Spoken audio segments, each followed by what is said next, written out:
Good evening, everyone. On behalf of Center for Environment, Climate Change and Sustainable Development at IMPRI, Impact and Policy Research Institute and India Water Portal, I, Ritika Gupta, Assistant Director at IMPRI, welcome you to IMPRI Web Policy Talk. Today, we have gathered here to discuss on the topic decentralized water resources management, role of village communities, and rural local governments. I would like to welcome our moderator of the series, Dr. Simi Mehta, who is the CEO and Editorial Director at IMPRI.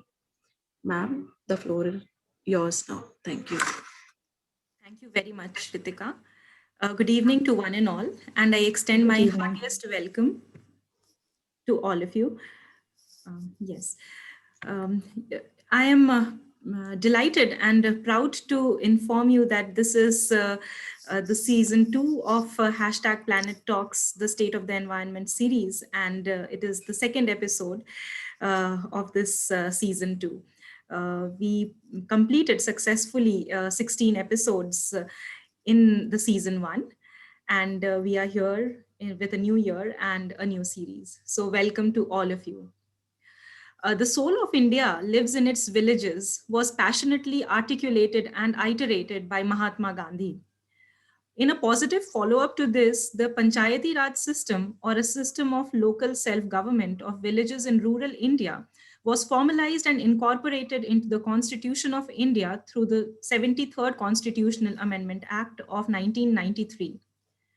Panchayats play an important role and are crucial in providing good governance to people in the villages, catering to their fundamental needs of water, education, healthcare, small scale industries, etc. etc. They are the organs of governance that are closest to the people. Hence, today, on the occasion of the World Water Day, World Wetland Day, it is pertinent to deliberate upon the role of rural local self governments and village communities for decentralized water resources management.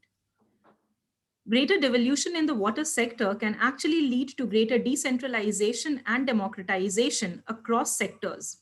In fact, this has started to gain a lot of traction in the role of local communities, and this is being recognized and being exhorted. What are the factors that promote and hinder their contribution in water management? And how does the rural self governments facilitate a sustainable development model for sustainable water utilization and management? To deliberate on these and beyond, we are fortunate to have amidst us Mr. Libby Johnson, Executive Director of Gram Vikas in Odisha. In his 2.5 decades of social development work with nonprofits and governments, Mr. Johnson has led large scale impactful poverty eradication efforts. His multi sectoral experience spans water, sanitation, livelihoods, disaster management, and community institutions. He was a member of the national level task force for the Jal Jeevan mission of the Ministry of Jal Shakti. He was also instrumental in setting up a national resource organization to adapt experiences and lessons from Kerala to other states under the National Rural Livelihoods Mission. He's an alumnus of the Institute of Rural Management, Anand. Thank you very much, sir, for joining us this evening, and we look forward to learning more from you. We are also joined by Dr. Indira Khurana this evening, and she would be discussing upon the presentation by Mr. Johnson.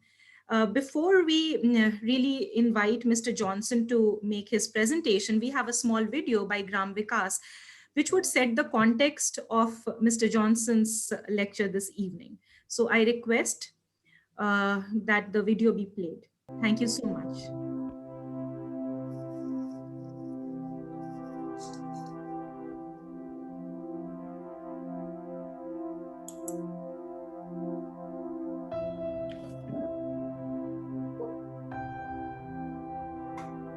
ପାଣି ନାହିଁ ଜତୁ ନାହିଁ କିଛି ନାହିଁ ତାସ କଲେ ପୁଣି ହେଉ ନାହିଁ ଆରି ସୁଚା ରଗରଗା ତ ରଗରଗା ଗାଈ ଗୋରୁ ତେବେ ମରି ଯାଉଛନ୍ ଆଜ୍ଞା ଏବେ ଝୁଲି ଝୁଲି କରି ମରି ଯାଉଛନ୍ ହଁ ଏସୁ ପରୁ ବର୍ଷ ମତେ 5 ମୁଣ୍ଡ ମଲା ଇ ବର୍ଷ 2 ମୁଣ୍ଡ ମଲା सरा पत्र नहीं सप्लाई बाके तो नहीं पारबार आमे एटा लागे सब एंती करी मरी जाउता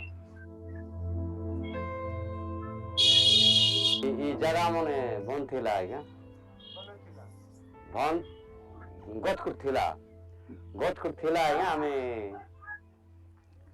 आमे जिवार पहाड़ उपरे टिके डर ही करी भालू ऋषि भाग ऋषि टिके झटकी करी जिबार आज्ञा जे जने लोग दुई जन लोग नहीं 4टा 5टा लोग आमे जिबा हाय से टांगी गोटे लखा धर कर आज्ञा आमे हेभने की जिबा केंदू थिला फाची करी जमी करी फोड़ी जिबार केंदू एरकिटा आरे डुंगरी थिला आज्ञा डुंगरी ओदर रे बेली खाइबार केते मीठा सेती छेली मेंढा गाय गुरु से डुंगरी खाई जिबा पानी बढ़िया थिला आज्ञा पानी पीवी बोलले ए झरना ने जो पानी पीवा बोलले नर्दी कर जिबा इति पानी पीवा नाले से ऊपर के जो आरे ए ऊपर पानी पीवा अरे से बात पलेवा बोलले से बात पी जिबा देवगर्दन बोलवा ताने गुठाने आज्ञा अरे ई झरना ने 2टा ए दीती 3टा ऐसे ऊपर के 4टा लगुथिला एबे नाही ना आज्ञा एबे अच्छे जे पीवा के हेबो किसे छप छपी जाउचे टिके हाथ पुन एंती कोले हाथ पुन नहीं बीजे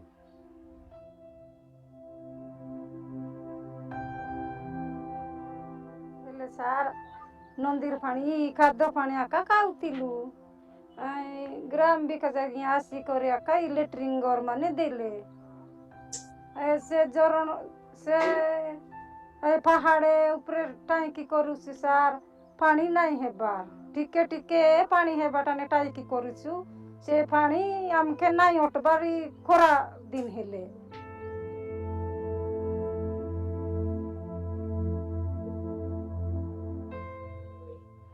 15-16 वर्ष हेबा पूर्व आम ग्राम विकास आसिक ना इमती कर तुम डंगर टिक लंडा हो जाऊँगी आर पानी का किसी थेबू ना हेले झर पानी सब अटी जाऊँगी गच खुट लगाइबा तुम गाँ के सुविधा करवा बोलिक आज्ञा आसिक सब योगदान कर गच खुट करदे विकास आसिक गच लगाइबा के आसिक गाँ के 3-4 थर आसिक मीटिंग कला मीटिंग कला पूर्वे केत जन आम हौ देदेबा बोलिक कहीदेलु कहवा के बाकी लोक ना ग्राम विकास आसिक आमर एरियाटा जाक नहीं जावा आमर एरियाटा नहीं गला बोले आमके डंगर टिकरा टिके मारी खावा को आमके किछि नहीं मिले किछि मिलबो नहीं तापरे आमे केंती कर रहबा लोक कहले तापरे आमे जबरदस्ती गोटे 8-9 लोग जने आमे विचार करलु विचार करी नहीं आमे ग्राम विकास के दे देबा आस्ते आस्ते आस्ते आस्ते आज्ञा केते मरा पिटा ही करी केस बाट लगा लोग केते धंदा चली गलो तापरे ग्राम विकास के जंगलटा करबाई आम देदेलु तापरे नर्सरी ही गला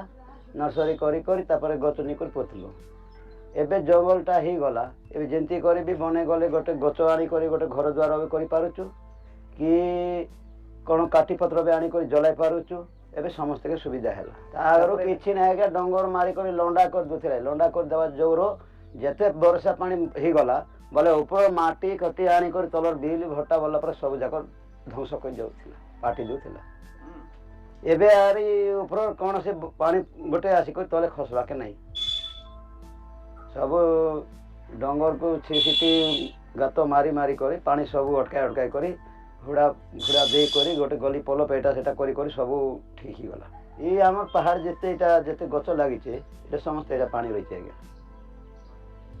हेले झर अच्छी आज्ञा ए तार तले गोटे झर अच्छी ई खले गोटे झर अच्छी तापर आकु अच्छे 2टा नाल 2टा झर अच्छी से गोटे झर को झरी करी 3 साई के सब पानी सप्लाई होती 4 भी यार पानी बही कर चलुची तल एबे काण ता सोचा आज्ञा टमाटो कोबी सबू इवन ता सब भी खंडे खंडे कर सब बैगण सब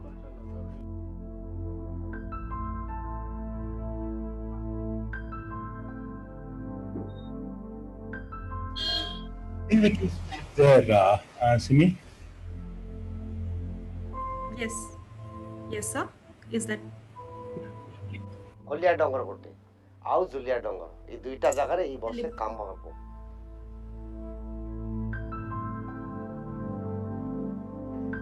ସେମିରୁଆ କରଞ୍ଜି ଇଟା ସବୁ ଲଗା ହେଇছে ଜୁଲିଆ ଡଙ୍ଗର ସୁଯୋ ଟଙ୍ଗା ହେଲା କିନି ଜୁଲିଆ ଡଙ୍ଗର ସବୁ ଲାଣ୍ଡ ହେଲା କିନି ସେଠି ଗଛ ଲଗା ପାଇଁ ଚେଷ୍ଟା କରୁଛେ ମା ଗୋରପର ମା ମାନେ ସକାଳେ ଗୋଟେ ତର ତ ପାଣି ଦେଉଛୁ ସନ୍ଧ୍ୟାକେ ଗୋଟେ ତର ପାଣି ଦେଉଛୁ ସେଠି ଜାଳ କଣ ସବୁ ଜେକା ଜୋକି ସବୁ କାମ କରୁଛୁ ମା ଗୋରପର ମା ତେନ୍ତୁଲି ପଡ଼ାର ମା ମାନେ ଗୌରବ କରିସନ୍ ବୋଲି ନା ଗୋଟେ ତାଉ ବୋଲି କରିଛୁ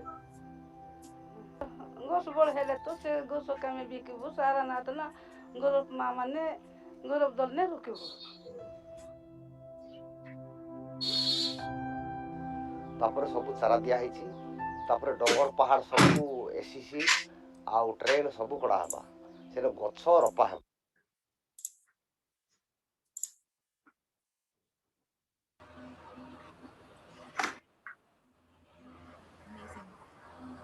Mr. Libby, why don't you just come in? What an Thank you. Thank you for the opportunity. And I thought the video we should begin with the video so that we get to see. We can't be in all of us can't be in Odisha at the moment, but at least kind of get a sense of the life, the challenges, etc. That some of which I will be directly referring to in my conversation today. The start sharing the screen. Yes, I'll do that. Yeah.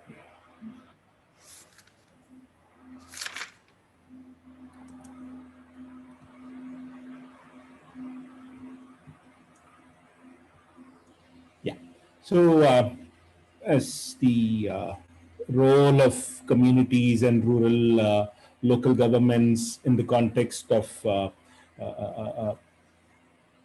water resources, and as you just saw in the video, large parts of central India, and also the Himalayas, but the Eastern Ghats particularly, where water means nature. It's a forest, it's a land, everything that come together to determine what water is. So I think it's necessary to understand that when we talk about water, we need to talk about natural resources as a whole. Before I just wanted to list some of the key issues that I think we need to deliberate upon. Of course, the lack of assured or dependable water sources across the country, depletion in groundwater sources. I mean, these are not things that necessarily needs to be repeated, but contamination of groundwater in many places, and also the production and market-related factors that affect water use, the kind of perverse incentives for different types of crops that create water imbalance, both locally as well as regionally. And of course, the lack of insufficient in-village infrastructure to meet the various needs, whether it is for drinking, whether it is for irrigation or other productive purposes. So there are a bunch of these natural technical issues that one needs to set before us to have this conversation. And then there are a whole bunch of managerial or institutional issues. So one of the first things, particularly in the context of community management, and there is a certain tendency to kind of say and then say local self-governments in the rural local self-government. There's a problem of people trying to define community. So if you speak to somebody in the government at the higher levels, panchayats are meant to be community. But when you go down to the village, the community, whether is it a user community, is it about women, is it about farmers, it's about landless? The definition of community becomes way too complicated for us to able to be settling on one or a few ways of understanding that. It depends on who is looking at it, from which level, etc. And the fact that a lot of these plans and designs in the kind of development projects, be it for drinking water, be it for irrigation or productive uses, they tend to be technically overloaded and made outside the control and participation of user communities. Many of these plans are front heavy. The initial capital design, initial asset design is done well, but then there isn't enough delegation of the operation maintenance responsibilities. Overall, there are few opportunities for the user community to participate. And of course, I will come to this in greater detail later, but the whole role of Gram Panchayats, expectations from Gram Panchayats, and what actually is are the constraints that they face in terms of capacity. So this to me would be a good way to kind of set some of the issues. Let me just go back to Odisha and Gram Vikas's work. And a lot of the things that I speak about is actually, influenced by the context where we work. So, the kind of operational area where Gram Vikas is in the southern, southwestern, and the northern parts of that are hilly tribal regions of Odisha, about 48% are scheduled tribes, the communities that we work with. Another 12% are belong to scheduled castes, and 40% are others, and so therefore there is a certain amount of community. When I speak about community, 60% of that we are talking about scheduled communities who live slightly off the mainstream. And if you look at the geographic diversity, the hilly areas and what would be plain general areas is only 35% of the reference that we have. A substantial amount of hilly areas, also drought-prone areas that we cover. This numbers are based on the work that Gram Vikas has done around mobilizing communities to build their own piped water supply systems, and that's been one of our key interventions in the water sector, apart from trying to look at water resources as a whole. So groundwater, deep borewells are more than about half of the sources, but 36% are natural springs, and these come from the Eastern Ghats. And in the context of water security, the mountains and the springs, as you saw in the video, assume great significance. And electricity is only 55%. The rest is either gravity or solar in terms of the drinking water schemes, where the energy comes from for drawing water. So, I put this in front of you together with the video to kind of set the context in terms of what the key issues, the key points that I want to discuss forward. And Gram Vikas's work has been based on these 5 principles, what we call mantra principles, that we work with everybody in a village. Even if one household or one family decides not to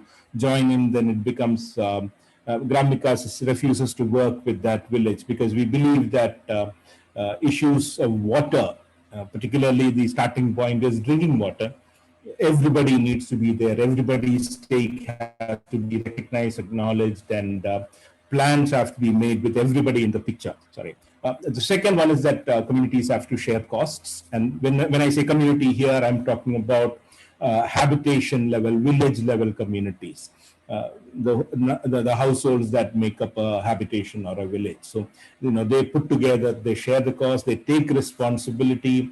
Equity is a key issue, because, both in terms of women getting equal roles as men, also social groups within the villages getting proportional or adequate representation, and also designing for financial sustainability right from the beginning. So in terms of operational efficiency, operational sustainability, maintenance of assets, maintenance of the system, and ensuring that the results of the work the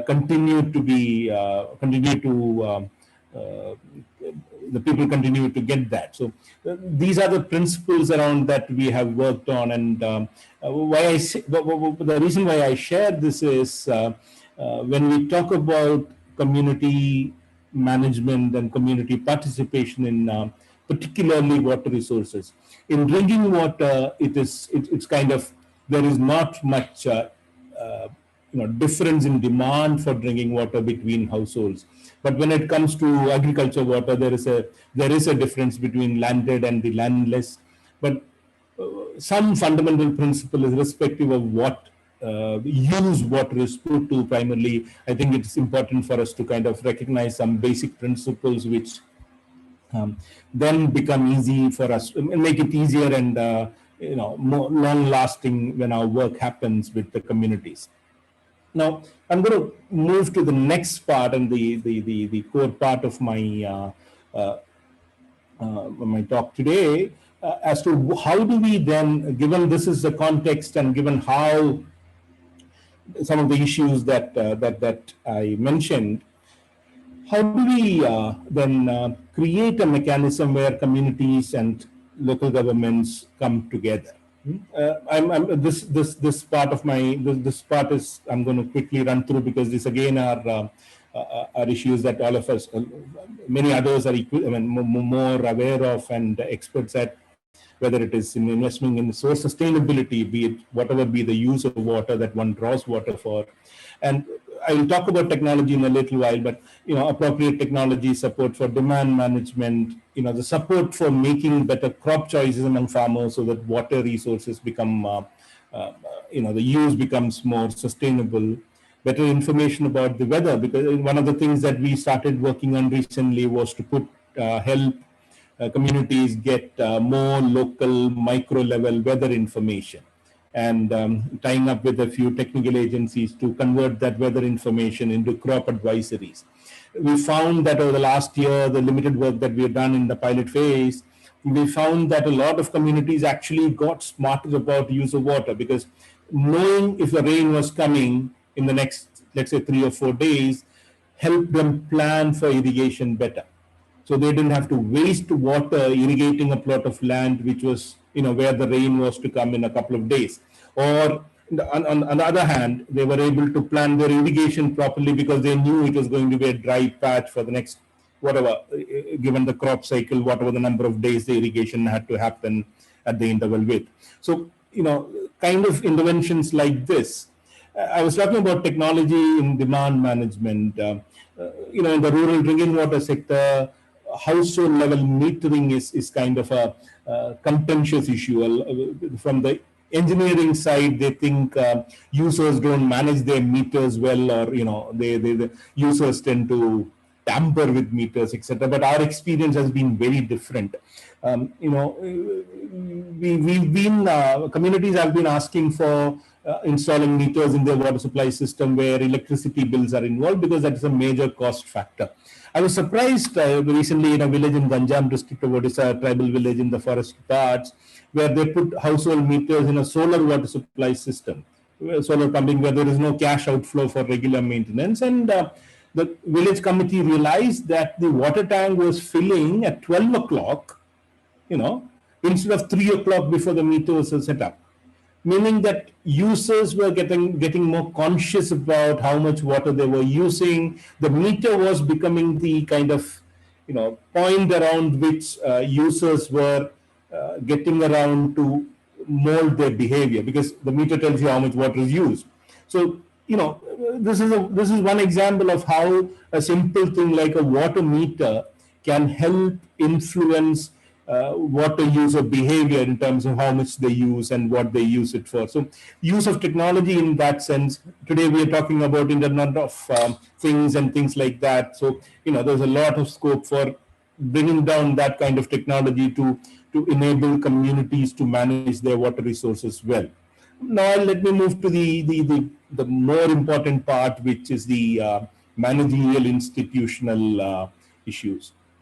Gram panchayats, maybe except a couple of states in this country, are essentially seen as last mile implementation agencies or service delivery agencies. The constitutional mandate of the being local government is often, very conveniently set aside, because really speaking, to be fair to the situation, there is a serious crunch in terms of reaching out to the last person, and gram panchayats provide a wonderful opportunity there. But then the issue is, how do we convert these panchayats into what they are supposed to be in terms of local government institutions that that own and govern development processes for their local area? And how do we there's this institutional design, people talk about subsidiarity, and how do we differentiate between the gram panchayat as a government and say the user committees as a service provider or the managers of a certain service, be it, let's say, a water user association or a village water committee which does drinking water? How do we build this relationship between the gram panchayat as the local government and these committees as citizen bodies or interest groups that manage a certain resource. And building this relationship, to my mind today, is the most critical aspect of community ownership and community management in water resources, be it in the context of Jal Jeevan Mission or the Atal Bhujal Yojana, both of which value community ownership and management in a very big way. So defining this relationship to me is a very, very critical area where a lot of research, a lot of work and advocacy needs to happen. The second part is assuming that we accept the suzerainty of the panchayat and the ability and the management of the user committee. How do we decentralize technical skills? How do we provide for various types of technical skills to be available at the gram panchayat and at the village level?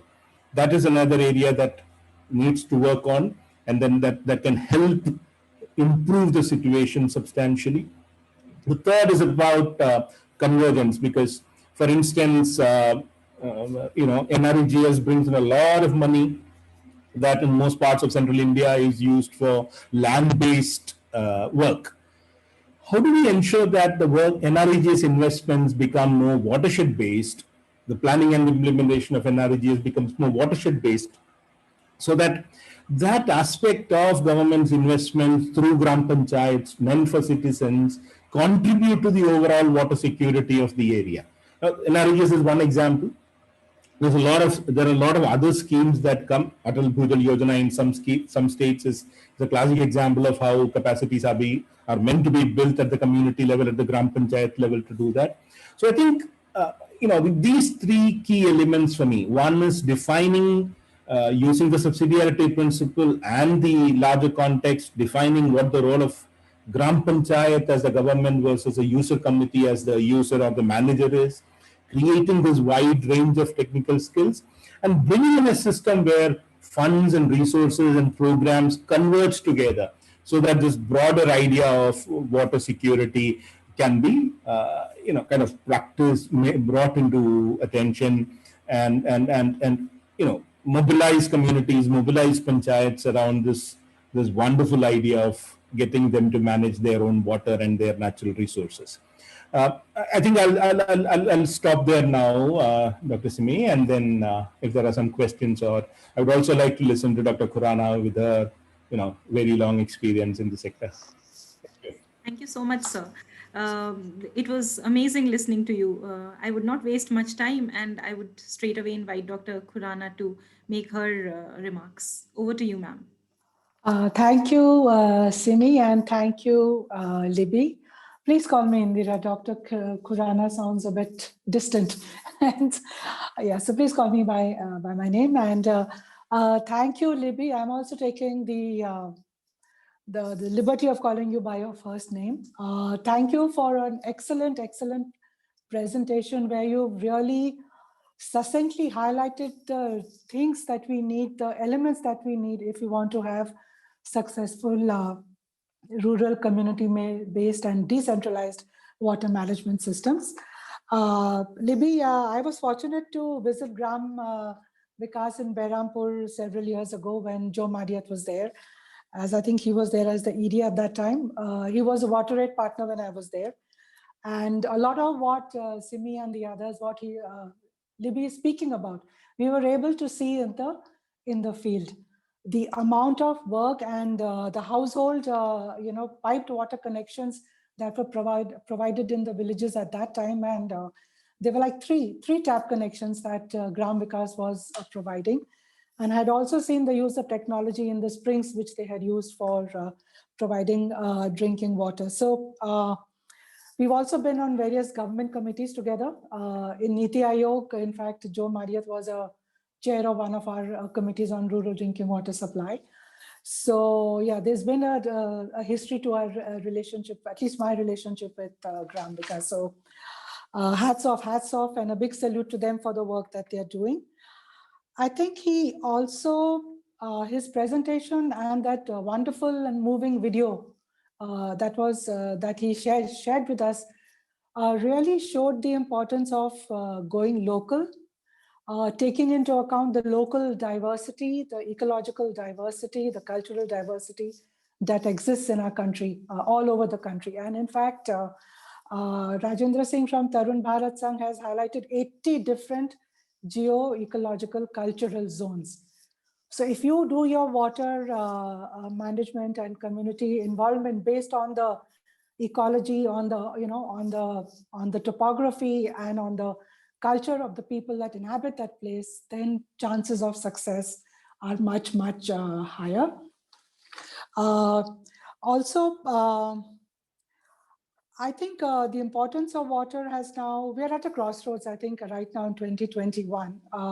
I think water is at a crossroad in the sense that on one side, there are these huge moves towards privatization of water in the world, maybe some part in India.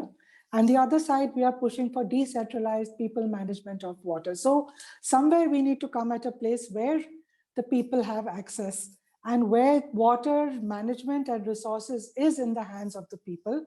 If we're even talking about addressing equality, which again, Libby mentioned that all the interventions are all inclusive and all communities are part of the management system that they advocate for. I think going forward, I have a question for Libby. I mean, I can go on and on, but I have one question. I was just a bit curious that he's also been a part of the National Task Force of the Jal Jeevan Mission. This approach of that Gram Vikas has used and the new guidelines that have come in from the JJM. Does he see is there a kind of cohesion between the two? Because he also mentioned that infrastructure should not be, the water supply system should not be infrastructure heavy, finance heavy, because O&M becomes a problem.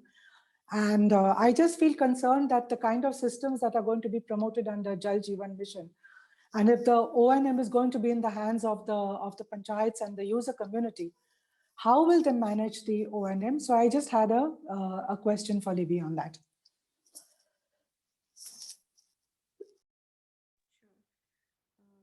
Thank you so much, ma'am. Mr. Libby, adding to what Dr. Indira has just mentioned, if you could also throw some light on your experiences in working with the communities during the lockdown period. All of us know that as a protocol, washing of hands, maintaining sanitation, hygiene, etc., water is or water was necessary, continuous, frequent washing of hands. How do you think the communities viewed this or internalized this or even adopted these practices or sort of new practices, at least for communities, at least in the rural areas? And when you talk about the importance of technology and importance of weather related information, how necessary these are, did you find any implications of the cyclones during this time, especially the Amphan impacting your work area? Did that have any impact in the implementation work, whether for the good or for the bad? So if you could take these, and then we'll come back with the next set of discussions. So I'll just start with where Indira stopped about the JJM, because I think it's good to so JJM, I think, is trying to do two things at the same time, and a lot of the struggle that we are facing today is because of that. One is to make sure that everybody gets water, and two is that everybody gets water in a way that is within the control of the community. And I think the prevailing system, the engineering system, the engineering mechanism seem to be having an upper hand. But having been part of the JJM discussions, both at the center and in Odisha level, I know for sure that the commitment to make it more decentralized, more community level capability types is definitely there. Now, but how does it match with the target drivenness that it has? Because the numbers are huge, 15 crores in 5 years. So I think we are still at very early days of JJM to kind of jump into any conclusion or verdict as yet. More water supply systems will get done. There is definitely a tendency towards multi-village systems, mega water transfer systems, which definitely I agree with you, are not within the communities or the panchayats reach. I'm hoping that this will pave the way for a more different kind of a water regime, at least in the drinking water case, and communities will not get excluded in that regime. You mentioned privatization, but I will not go there as yet. Community, I mean, how do panchayats get to there? And then more than community, I think ownership of these systems with the Gram Panchayat as a first step, and then Gram Panchayats becoming far more democratic than they are today to let the communities kind of control it. I've not lost, I mean, I'm not at all lost hope on that fact yet. And I think it's still too early days. And hopefully in the next 3.5 odd years, we would have, much better experiences than what we have today. And on the lockdown, Simi, I guess, it's been a patchy experience because I know personally for sure, because we were active during the early days of the lockdown when the migrant workers were coming back. Even in very remote villages, people became more aware of hygiene behavior way more than they ever were. So washing hands, or washing hands, for instance. So I mean, I used to make fun of my colleagues who would go around getting children organized, getting SGs organized, and they would do that hand wash dance, and that whole song and dance. WaterAid also did that has been doing that from several years, yeah. But this time it was song and dance tamasha. It was actually people being part of that, and you actually now see a lot of women when they come to their SG meetings actually washing hands before they get into the meeting. So in that sense, I think there has been a positive effect of the lockdown. I mean, the fear of the virus and the messaging that went down there. So in a certain way, it has been a boost for a lot of us who have been trying to promote much safer and better hygiene behavior. But I don't think it has covered to other parts of personal hygiene as yet. So we still find issues with respect to how drinking water is handled inside the house. Because unlike in the West, where they take water from the tap, even if you have a tap connection, we have a habit of storing it. And then, the handling of the vessel and the storage and the taking out of the water, etc. I mean, now we're finding it increasingly becoming dangerous. I mean, bacterial contamination coming into the stored water when the water from the tap is safe. So, those things of the hygiene behavior part related to health and sanitation, I think, are still areas that needs a lot of work. See, we've been, Umphan came by and went away. It did not affect Odisha, thankfully, except scraped onto some parts of northern eastern Odisha, Baleshwar and all that.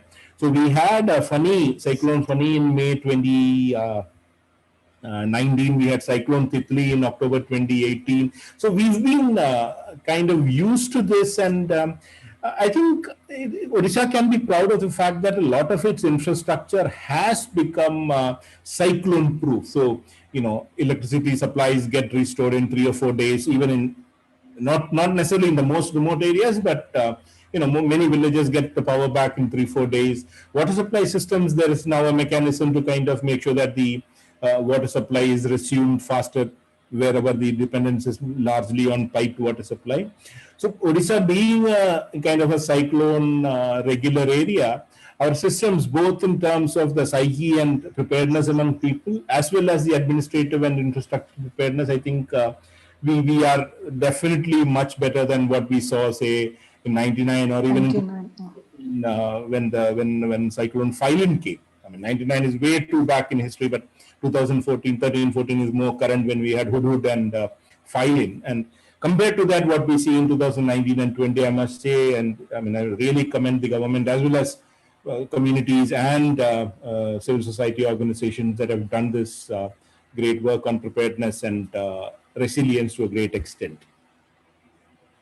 Simi, can I just come in and add a bit on your question and Libby's response regarding COVID and water and hygiene? Could I? Please do so. Please do so. Yeah. So also when the lockdown started and when we were in the midst of this pandemic, I think what was very clear that the inequality vis-a-vis access to water resources became even more pronounced. Because in urban areas, for example, in the Jhuggi Jhopadis or the informal settlements, there was no water. So where do they get the water? Also, there was a huge spike in the urban use of water, whoever had access to water.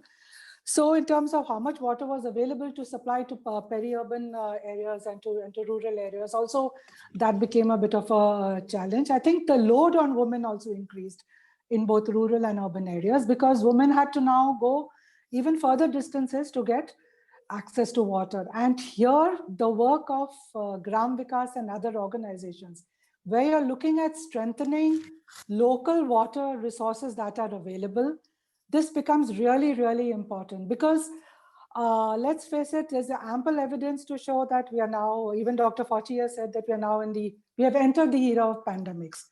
So, we cannot think that COVID-19 is going to be the last pandemic for a long, long time.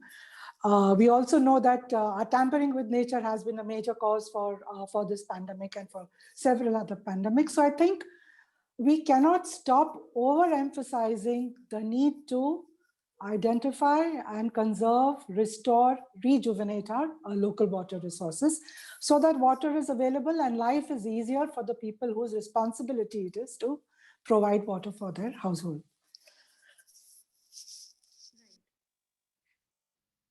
Absolutely. Thank you so much, ma'am.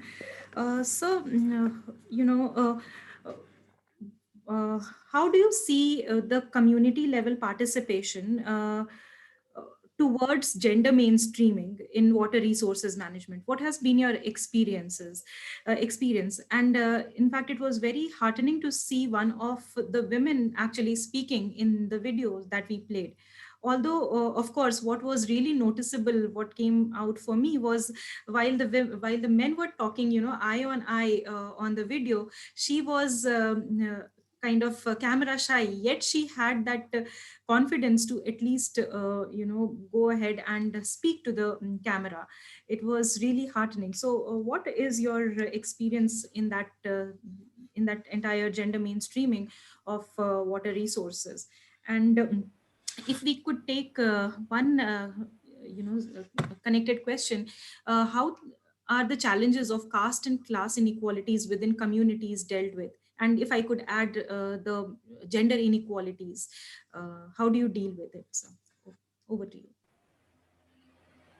So, my experiences with drinking water substantially, because we've not worked so much on irrigation.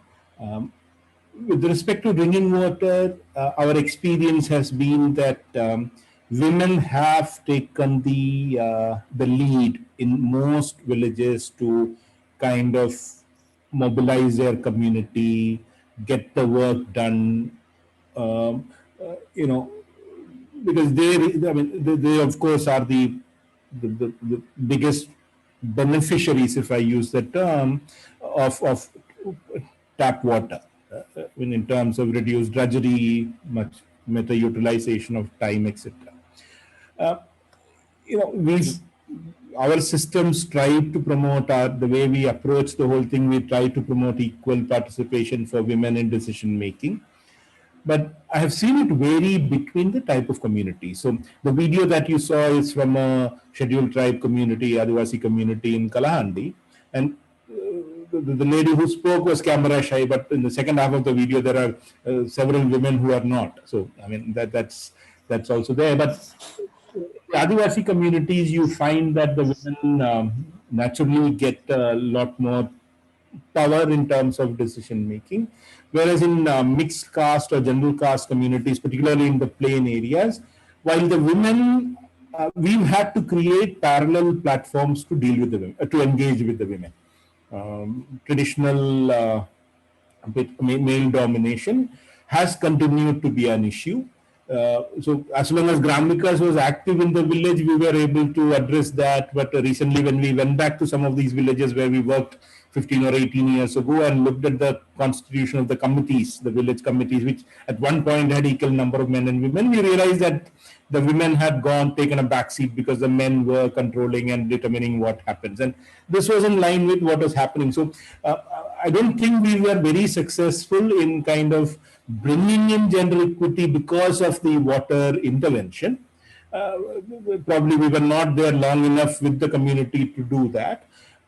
And that's in about 20 or 25% of the cases. But in 75% of the cases, I find that women continue to play a critical role. And it's not just practical needs, but also at a strategic level in the community.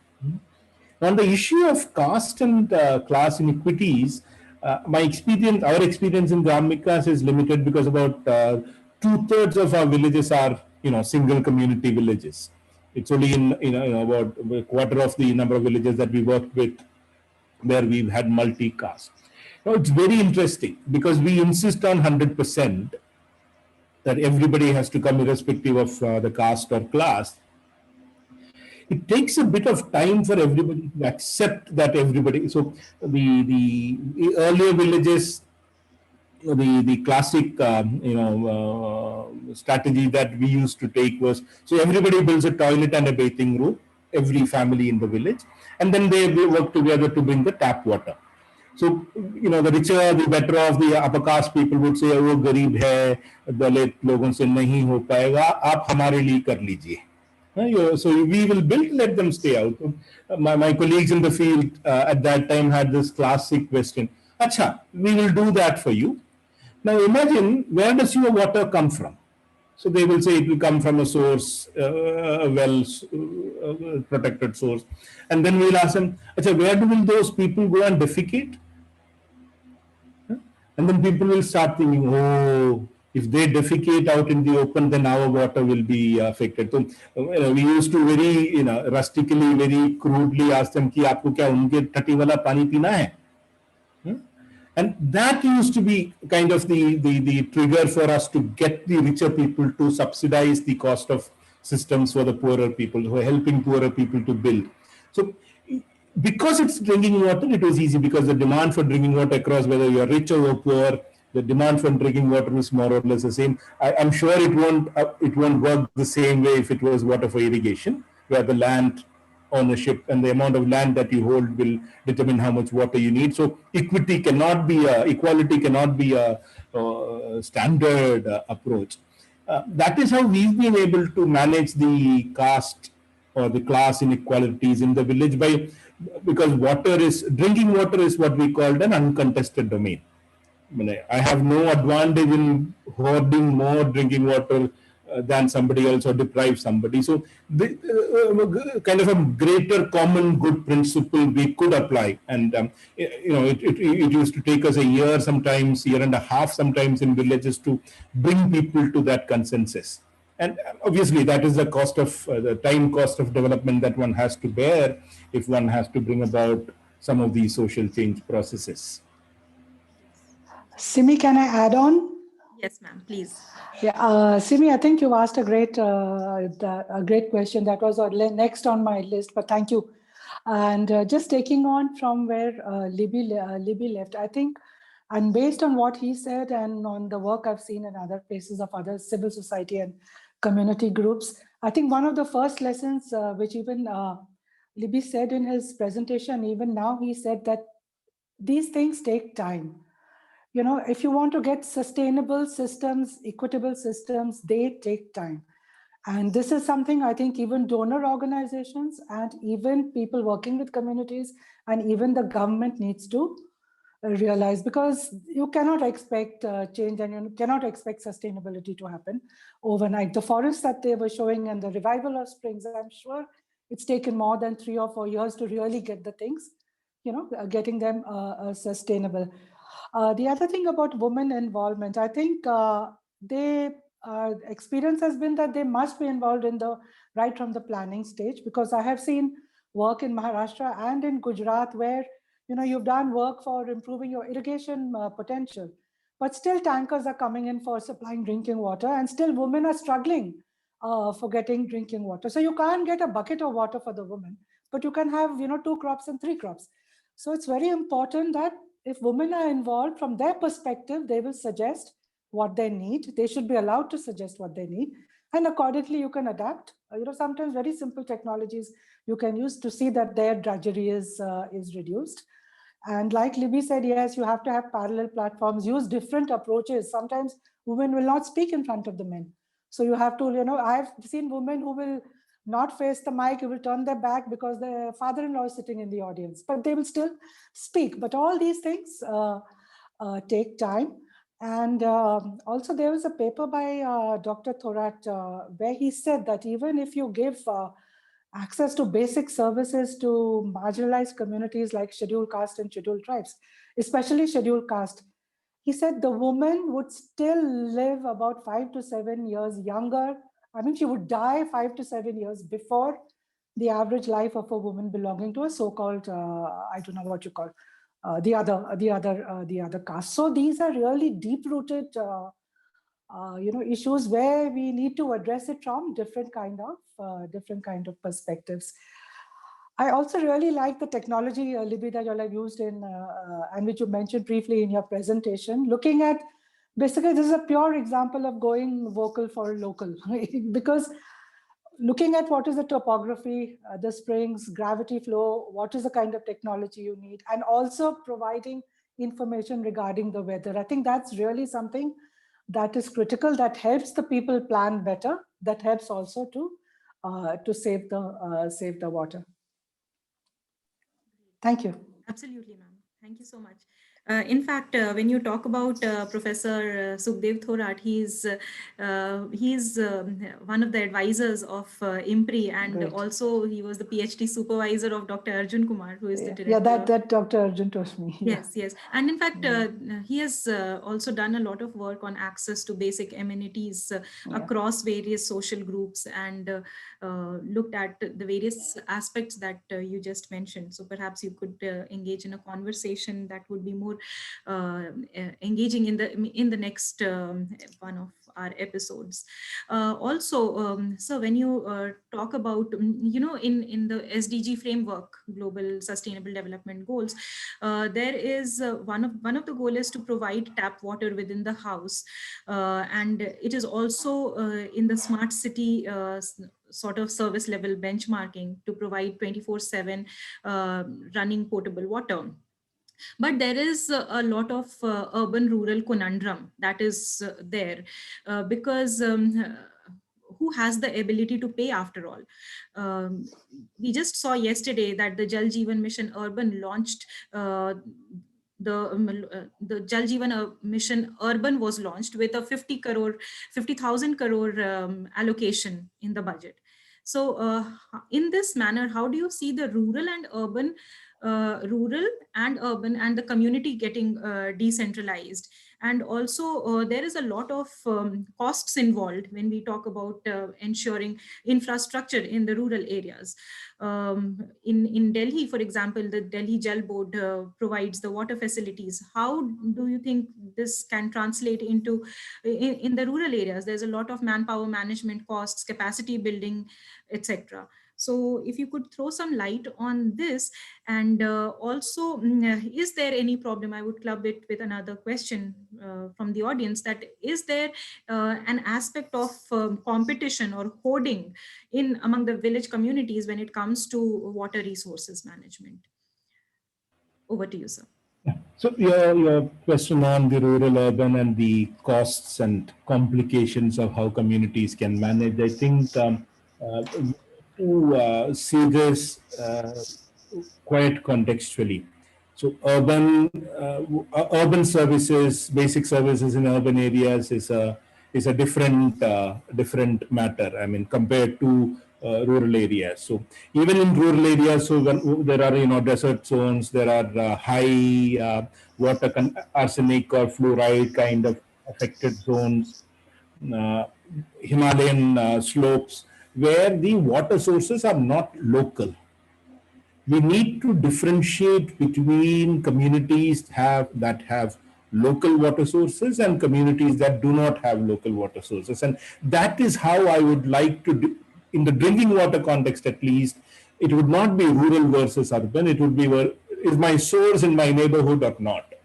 And technology choices, scheme design choices, financing complications, technology complications will then get simpler if we take this approach. So my reading is in about 50 to 60% of rural India, sources are local.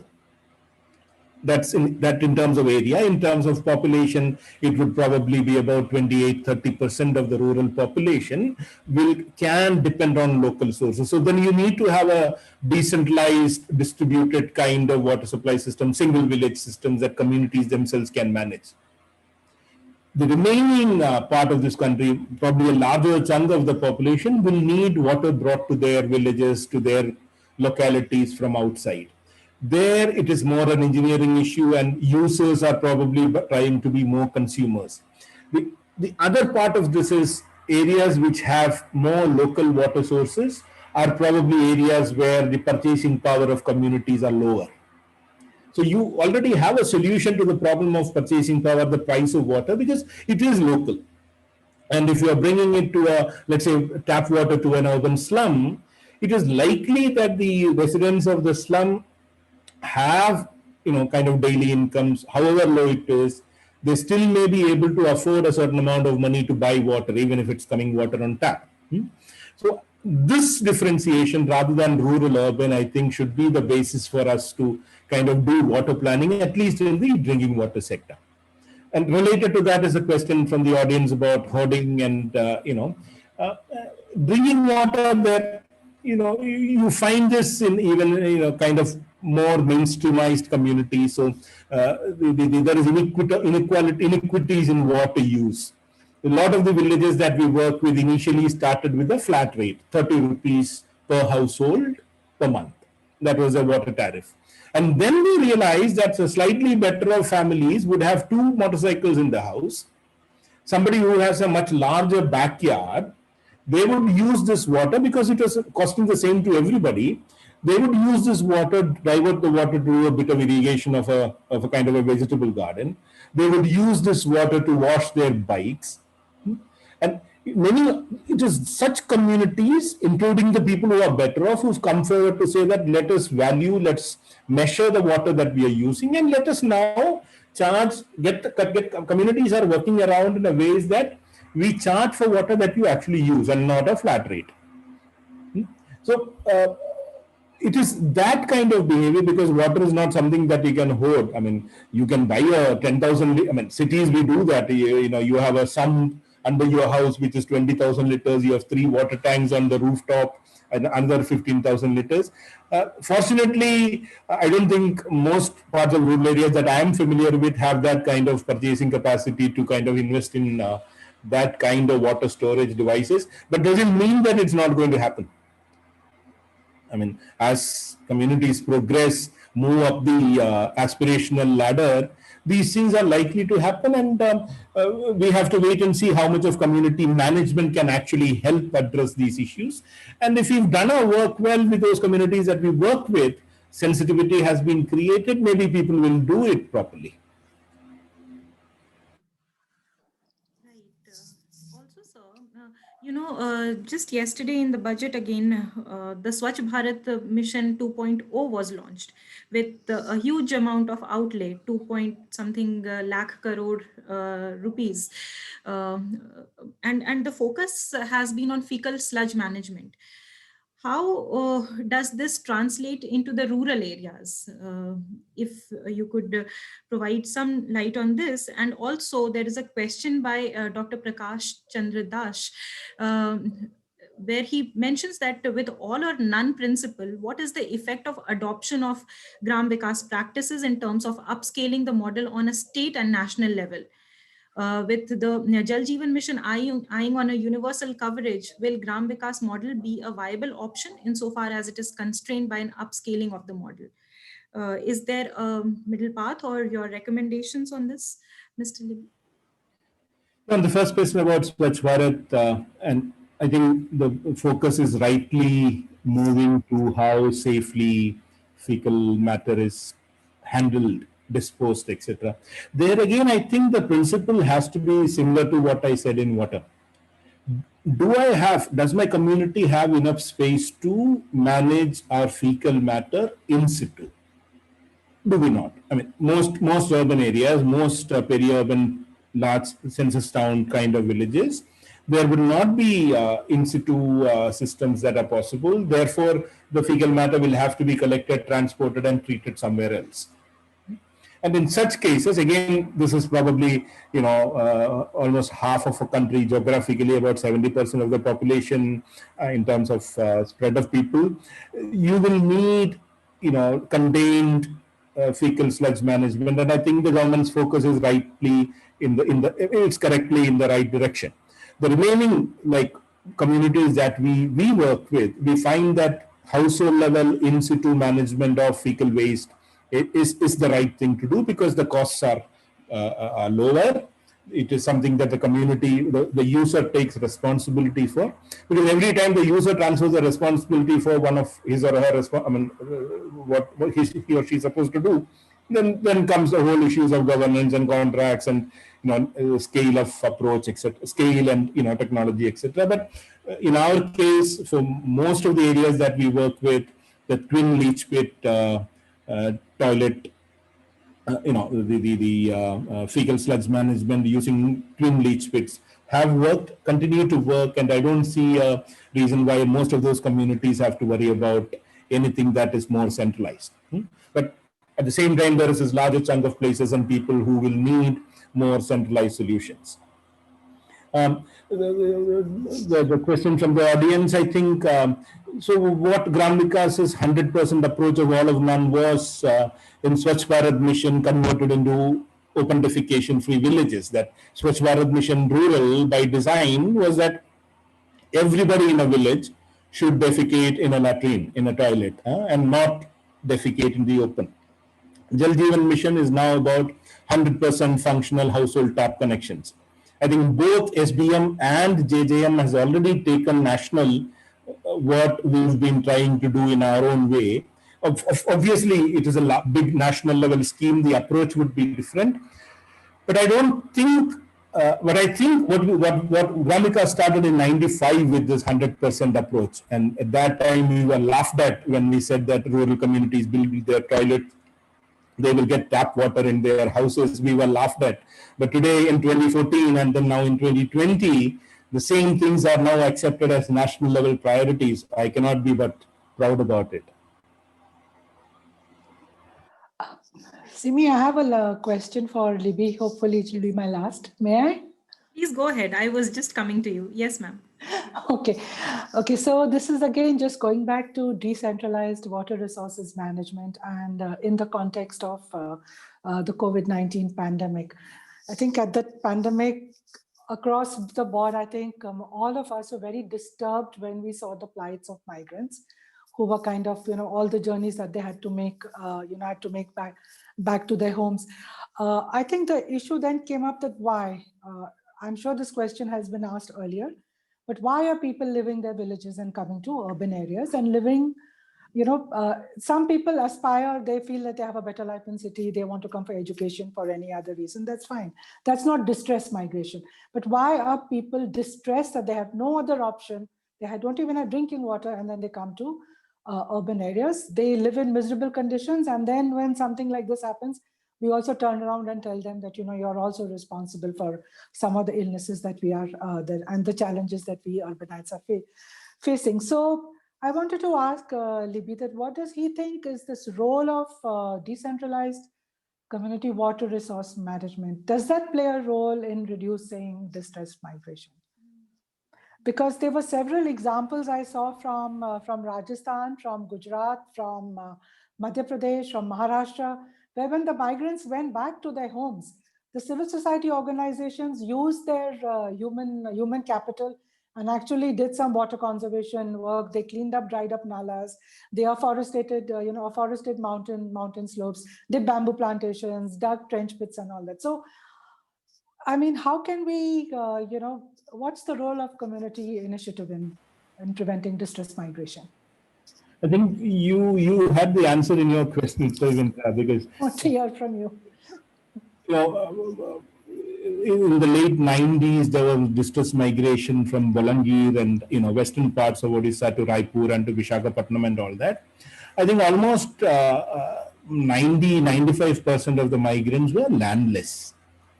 But today, if you look at take 100 people who are migrating out of distress, you will find that 50% are landless, 50% have land, which means that in the last 20 or 25 years, the water insecurity, the non-availability of water has triggered substantial distress migration. I mean, you can blame climate change and a हजार other things on this, but it comes to key factor, it is water. And what you just said of using NREGS, of desilting, of kind of repairing canals, of planting more trees.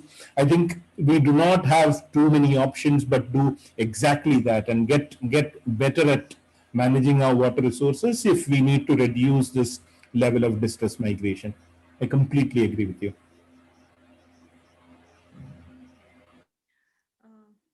If we can take a few more questions, we have Mr. Trilochan Jaina in the audience. He had actually sent a few questions for you, sir. What are the tools for village communities and rural local governments by which they are able to contribute integrated, transparent and participatory governance processes in the field of water resources management? And another question is that, decentralized urban resource management requires a lot of coordination between institutions, between different levels of governments. And it has, for example, social, political, economic, and administrative requirements that directly or indirectly are interrelated in the delivery of water supply, usage, availability and also any reproductive capacity of a resource for future generation. What is the coordination strategy mechanism that you would propose? And also when you say the Jal Jeevan mission and Swachh Bharat mission and everything, so there has to be a coordination between these two missions as well, because the requirements are for some similar causes. So what do you have to say about that? It's the second part of the question first. With respect to coordination, I wouldn't break my head over coordination, provided whatever we do, whatever scheme it is that we speak about, the design is such that communities have a role to play and the roles are well defined, be it for the Gram Panchayat, for the Panchayat Samiti, or whichever tier of the Panchayati Raj institution we are talking about, user committees and the line departments that are part of it. I would not, if that is somehow kind of delineated in some clarity, I think the issue is doing the coordination at the Gram Panchayat level.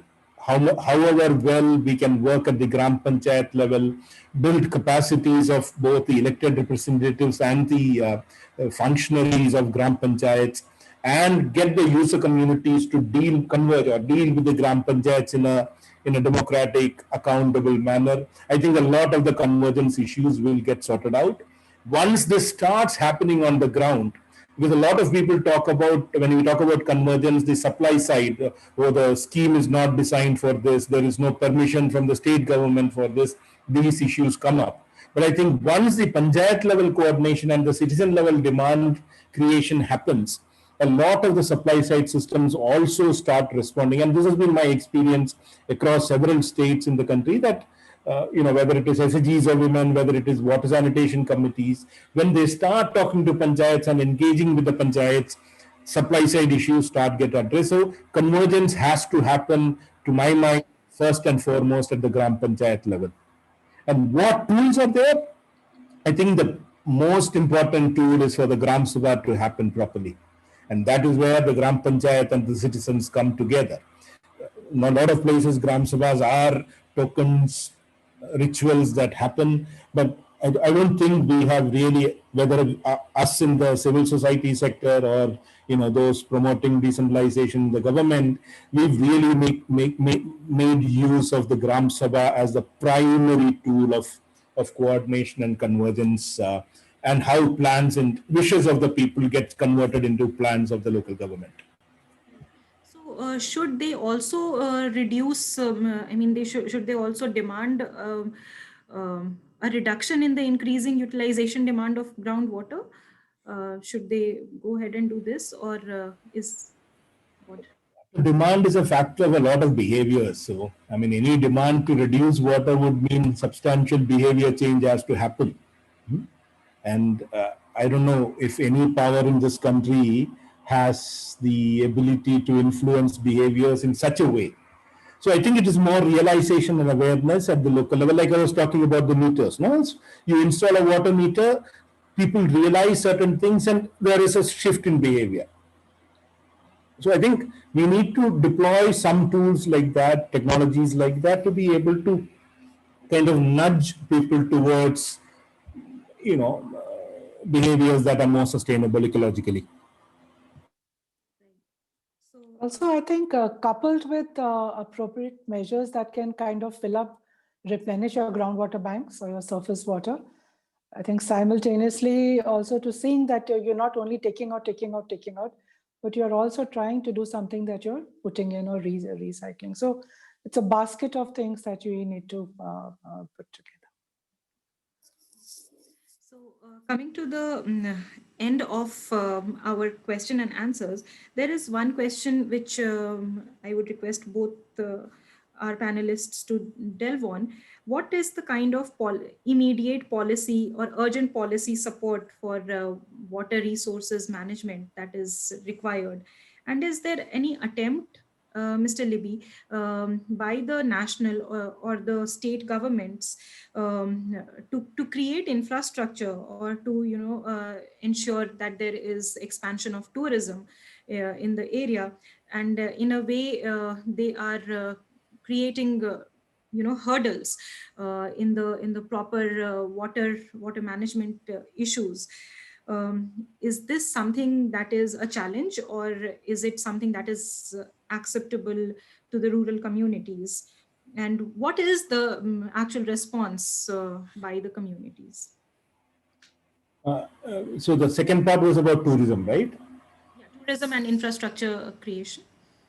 So, I've not had much experience because Odisha is still emerging star in tourism, so I don't have much experience in the Odisha context, but I know of experiences from Kerala where increasing tourism activity has led to struggles locally for, in terms of resource sustainability, not just water, but also, larger things about waste and consumption, etc.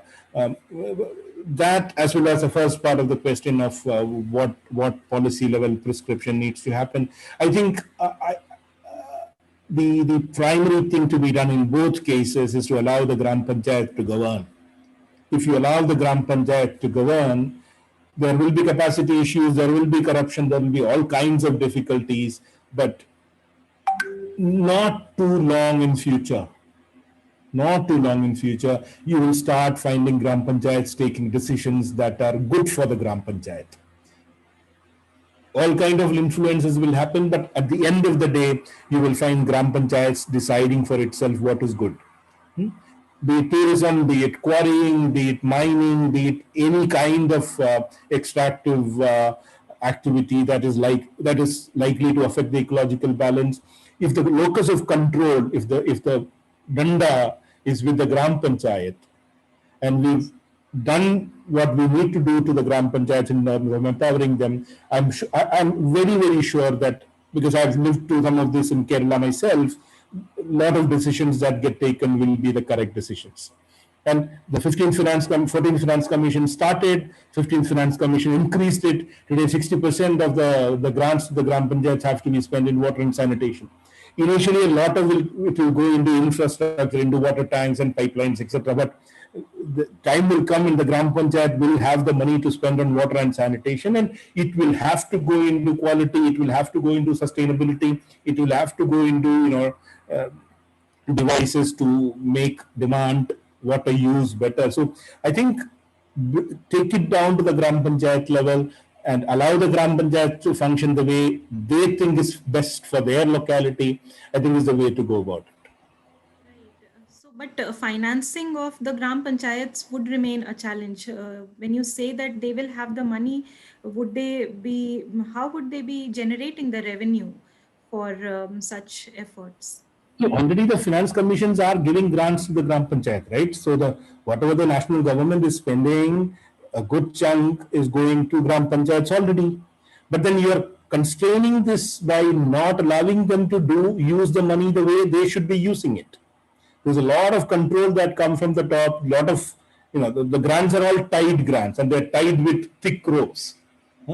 So resource constraint will always be there, but my point is, when communities decide to solve a problem, they find ways to do it. They will go to the MP, they will go to the MLA, they will go to the collector, they will do a contribution among themselves. They will they may have a pond in which they will raise fishery. They may have a woodlot, a plantation that they will sell. So if you let the communities take the lead and decide what is best for them, I think in a lot of cases, the resources will also come well. I mean, as it is necessary. And in fact, there could be a sort of, reforms in the bureaucracy as well, the lower level bureaucracy, which actually ties down a lot of funds unto themselves or for their interests. So can I just add yes, on to what Libya said? I think he's right when he says that the decision should be with the Gram Panchayats. And earlier in his response, he also said that the Gram Sabha needs to be active. I think the time when we really have a Gram Sabha and the way it should be, I think that's when they will push the Gram Panchayat to function in the way the Gram Panchayat should function. So this pressure for change and reform should come from the people, not from top. Also, I think Simi, you were talking about tourism. I think we also need to realize that there are limits to nature, and we have to put limits to our desires of what we want. Because if you have lakhs of people converging on a fragile ecosystem like the Himalayas, we are definitely going to leave a very ugly footprint when we leave that place in terms of waste, in terms of human waste, in terms of fecal waste, and in terms of erosion of the natural biodiversity. So we will have to strike a balance between what is the capacity of nature in that particular area and what is it that we want to do. So I think the way to go would be to start from the ground, to start from the people, to start from the Gram Sabha, and to see what is technically and sustainably possible, which can meet the demands of everybody. You cannot satisfy all aspirations all the time of all the people. I'm talking of tourists, for example. So you have to restrict the numbers, or maybe you have to restrict your activities, or have a policy where you take back your waste with you. I think there are certain places where they do that. Take back your plastic waste with you, because you come from different parts of India, but then it's converging in one part, or one little village. So I think these kind of policies will need to be in place, but the decision should come from the people. Right, a bottom-up approach. And also how we value water and natural resources. Somewhere we need to get into that conversation also. What is water for us? Is it only drinking water? Is it only livelihood? Is it something beyond? Is it something that gives us peace? Is it something that gives us security? Is it something which we feel closer to spiritual connect, something? So we have to kind of also start thinking of water in those terms, not only what we can extract from the resource. In fact, this is such a enriching discussion, and I would, before ending, I would like to request Mr. Libby to any last words that you would want to share about your work and how you are moving forward, and also the work at Gram Vikas. It is actually, water is a is a public good, and how are we navigating, how are we maneuvering in a country like India, where there is enormous amount of number of people, and this resource is scarce. So if you have any last final words before we conclude. Oh, the last words. um, I think one is to not get bogged down by the enormity of the problem, because each of us do what we can at our own levels, and we know as Gram Vikas we have limited scope, as in limited reach, but we would like to do at least in that limited area what we can. And I think the future of water security in this country is by, I repeat ad nauseum, bringing Gram Panchayats to the center of governing water resources and making sure that the Gram Panchayats respond to responsibly and accountably to village communities, and building that relationship between habitations, village communities, and the Gram Panchayat as the government is the key to ensuring long-term water security in this country. And that is what we would like to work on going forward. Thank you. Thank you so much, sir. Ma'am, if you would like to come in, your final remarks. No, I think we need different approaches. We need a lot of more people like Libby, a lot of more organizations like Gram Vikas, and actually move towards water security, because it's a serious challenge for this country, and water quality also. It's a ticking time bomb for this country. So we really need to start. All of us collectively need to start thinking about it. Right. Absolutely. This is especially important because India stands at a very crucial stage wherein, wherein we have an emerging power status, and on the international front and in the domestic front, we have our own challenges to navigate through. And if we can really focus on the key resource, water, which is life, this would really push us more proactively in the world stage, and also motivate, encourage countries like ours, and even those who are struggling with challenges, to come forward and to ensure, or to generate some good practices by learning from us. So we really stand at a wonderful stage. And thank you very much, Mr. Libby and Dr. Indira Khurana. I really enjoyed, and it was really an enriching discussion, I would really say. So thank you so much. And for me too. Thank you. Enriching for me too. Yeah. Very much. And I would also like to thank the audience for joining in, and for your questions, for your wonderful questions. I think it was taken in the right spirit, and our panelists answered. If you have any follow-up questions, you are free to email them to us, and we can share it with our guests. So on behalf of Center for Environment, Climate Change and Sustainable Development at IMPRI and India Water Portal, I thank you all and wish you a very good evening. Thank you, sir. Thank you. Thank you, ma'am. We Thank really you. look Bye-bye. forward to having you again. Thank you so much. Thank you. Me too. Bye. Have a good day. Bye.